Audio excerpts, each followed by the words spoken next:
First, today we're analysing the Ryder Cup Superstar of 2025 and Madman Hatton. Hatton is known for his personality attributes and less abundantly about his own golf swing. But his golf swing is something to be marvelled with. It's a fantastic motion, and it is one of the reasons why Hatton is one of the straightest drivers in the world. Let me showcase one of the major reasons why he hits it so straight and why he's a subtle fade bias player.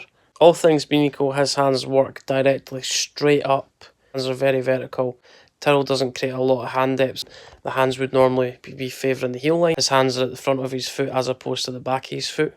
As you see with many golfers, they try and get the hands and the arms as far around the body as possible. We have a very vertical pitch lead arm. One of the hallmarks of Hatton's game and why his swing is so fantastic. Left hand grip is relatively weak and offer up maybe one knuckle. Something we see him do so fantastically well is the orientation of the club face at the top of the back. So talking about the leading edge of the club to the lead wrist and how it's nicely coordinated at the top of the backswing. Not really any deviation, there's no twist, there's no hyperextending of the lead wrist. Very matched up profile at the top of the backswing, given the fact that the handle is incredibly high. From the top of the backswing into the downswing, he has to now shallow a touch.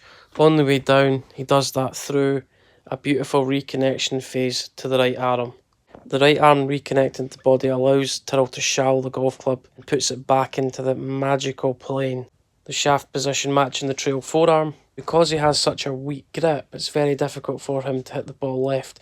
In order to square up the face, as he works through the shot, he doesn't have the longest arc and release through impact. He doesn't try to hold on to the wrist angles. He just lets it go through impact, and you'll see this sequence. So as we get to post impact, you're going to see a quick release and you're going to see the elbows bunch up in order to square the face on the way through. We see a lot of golfers in this position, the elbows separate. Tyrrell does immensely as he keeps the elbows together and he keeps the bend in the left arm for longer, similar to Lee Westwood. The left arm slightly higher than the right arm coming through impact in order to keep that face relatively square. Something that Hatton does immensely well.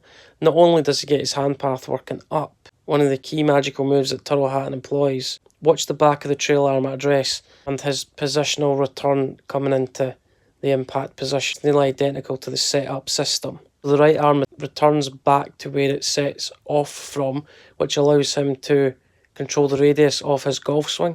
We see a lot of golfers who can't control the radius of their golf swing, where the right arm gets too long or too short. For so many golfers, they find it difficult to control vertical strike.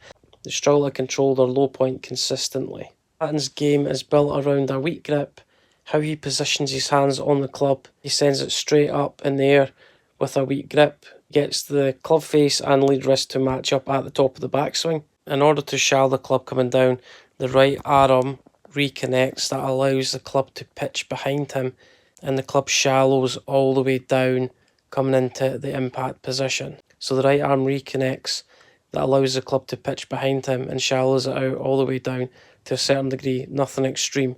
The right arm returns back to its original placement with a little bit of body rotation. Rather than holding on to the golf club, lets the club head go. Why wouldn't you want to swing the club like Tyrrell Hatton? Absolute baller, that's all I can say.